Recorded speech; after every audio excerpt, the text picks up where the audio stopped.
Acheter en nue propriété. Bonjour à toutes, bonjour à tous, ici Sophie Vergès. Je vous souhaite la bienvenue sur ce nouvel épisode de podcast où nous allons parler aujourd'hui du démembrement de propriété. Donc je vais vous rappeler bien sûr dans cet épisode les différentes définitions et les 6 avantages de réaliser ce montage. Cette émission est dédiée à vous en tant qu'investisseur. Si vous souhaitez investir pour avoir les meilleures connaissances possibles et échanger avec moi sur vos différents projets, cela me fera évidemment plaisir. Si vous vous reconvertissez en immobilier ou que vous souhaitez devenir professionnel de l'immobilier, bien sûr si vous êtes étudiant, puisque cette saison, la saison 3 des épisodes est dédiée également à vous faire des fiches de révision de manière audio pour que ce soit beaucoup plus pratique pour vous pour réviser.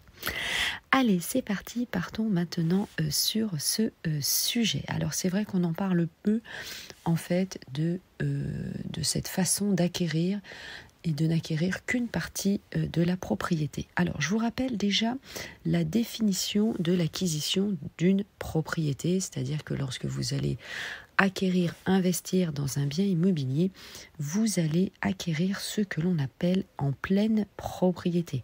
C'est quoi la pleine propriété ? Eh bien, vous avez 3 droits qui sont l'usus, l'abusus et le fructus. Donc le droit de propriété a 3 composantes. Alors, je vais vous lire ces définitions via les fiches d'orientation de Dalloz, D-A-2-L-O-Z. C'est un extrait, bien sûr. Si vous souhaitez vous abonner, eh bien, c'est une bonne idée, bien sûr, puisque Dalloz est la référence dans le domaine juridique. Dalloz et Francis Lefebvre aussi. Mais là, l'avantage de Dalloz, c'est que c'est par fiche, c'est assez synthétique et donc c'est très pratique. Je précise, bien sûr, que je ne touche aucun royalty de la part de cet éditeur. Je le fais à titre gracieux, bienveillant et empathique, évidemment, pour vous être agréable.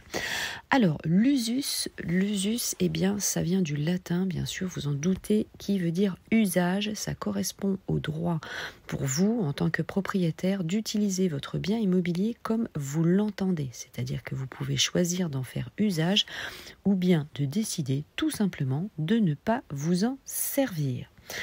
Deuxième usage, c'est ce qu'on appelle le fructus, ça vient du latin fruit, qui correspond au droit pour vous en tant que propriétaire d'accéder à ce qui est produit par votre bien immobilier.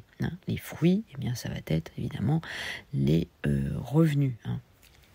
Ou les récoltes par exemple. Donc, il s'agit donc de votre droit d'exploiter votre bien. En effet, c'est l'article 547 du Code civil qui dispose que le titulaire d'un tel droit peut récolter les fruits naturels ou industriels de la terre, ainsi que les fruits civils par droit d'accession. Ainsi, chaque propriétaire détient également les fruits provenant de son bien, tels que les récoltes, les loyers d'un appartement loué ou les dividendes d'actions de société.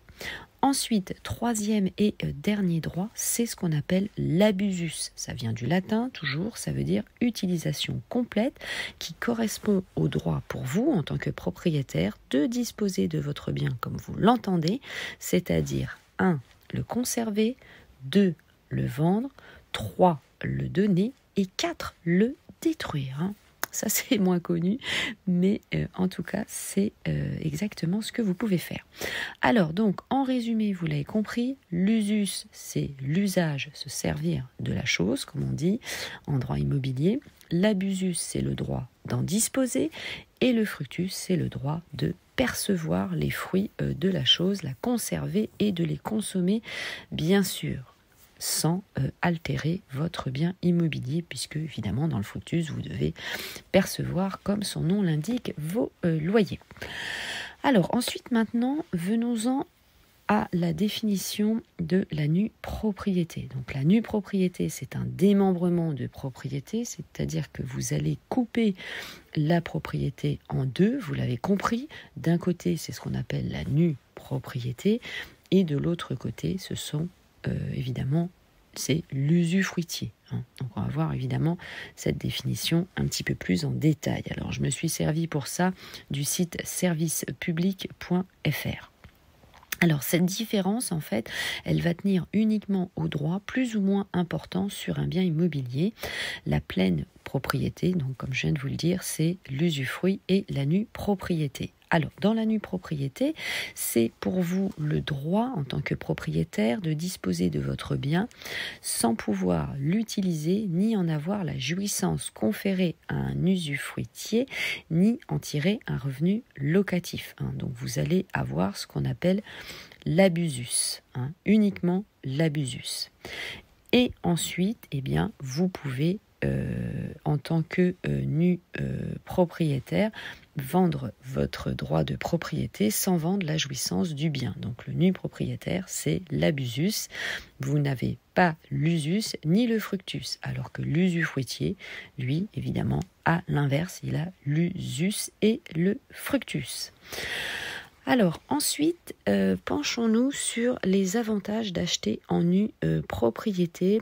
Ces informations, vous pouvez les lire et en trouver d'autres, bien sûr, sur le site www.notaire.fr qui réalise aussi des fiches pour vous donner des conseils et des instructions. Et donc, je vous mets en podcast une partie de ces fiches. Et vous voyez, je vous les complète aussi d'autres articles pour que ce soit évidemment plus complet pour vous et que vous ayez l'entièreté des informations, puisque le fait d'aller chercher différents articles, différents sujets, c'est bien. Évidemment, c'est un avantage ici dans cette émission, c'est que tout est compilé et que vous avez des épisodes qui durent 10-15 minutes et vous avez donc l'entièreté de l'information, parce que souvent sur Internet, on va piocher à droite, à gauche et au final, on ne sait plus comment faire et grand-chose. On a beaucoup d'informations, donc l'avantage de ces épisodes,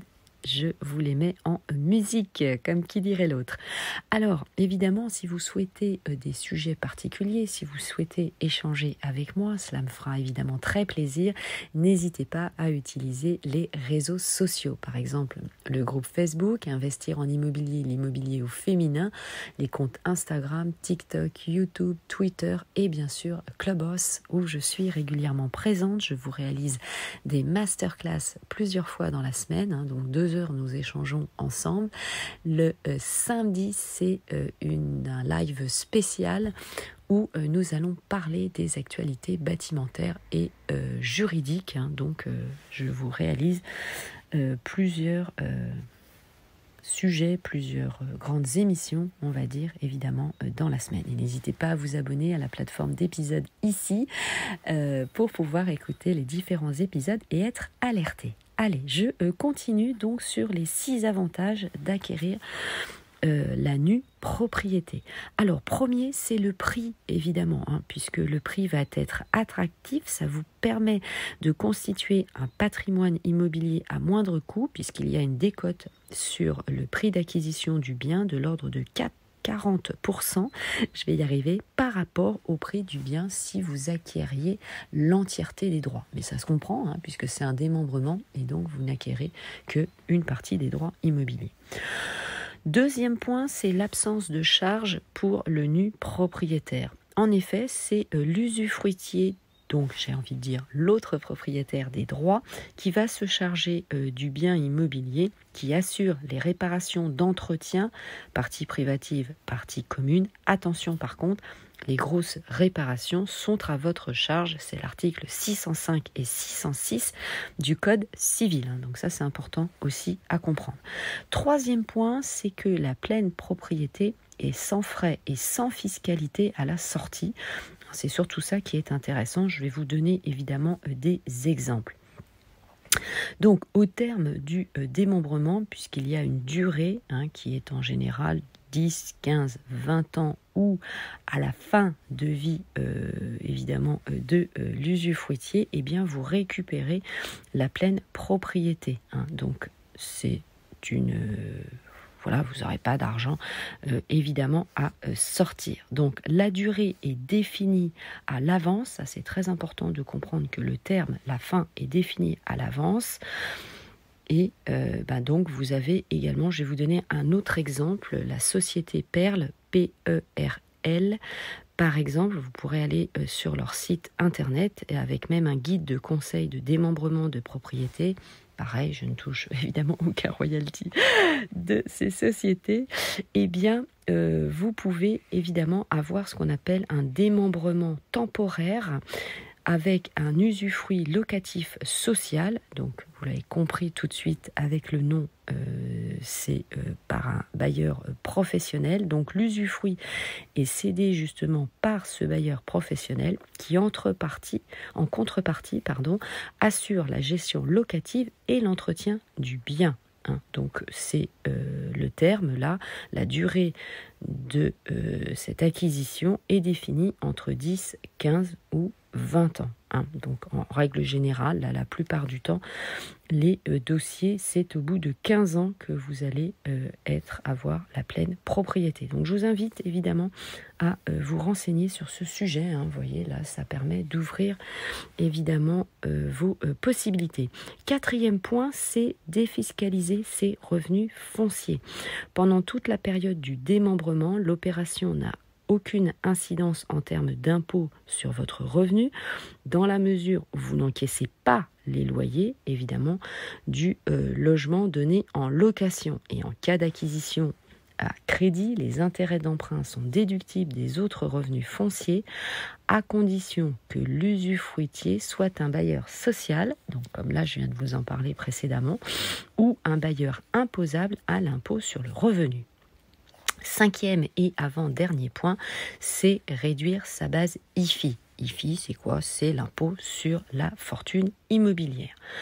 Alors, l'usufruitier doit déclarer le bien dans son patrimoine imposable à condition qu'il soit assujetti à cet impôt sur la fortune immobilière.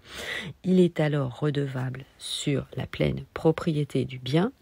Pendant la période du démembrement, le nu propriétaire n'a pas à en tenir compte pour évaluer son patrimoine imposable à l'IFI. Donc c'est un intérêt majeur.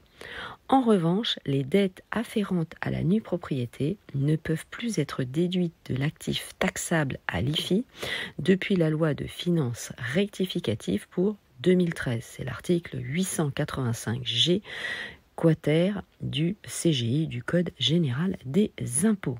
6e et dernier point, c'est la transmission à moindre coût fiscal.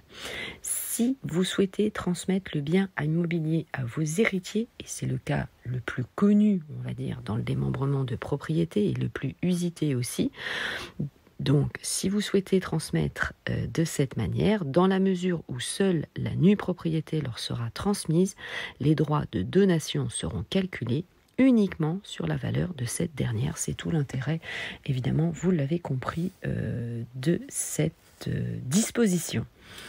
C'était tout pour cet épisode. Je vous remercie évidemment de m'avoir suivi jusqu'au bout. Si un sujet vous tarabusque ou que vous souhaitez aborder ce sujet, eh bien n'hésitez pas bien sûr à m'en parler et je vous réaliserai un épisode spécialement pour vous.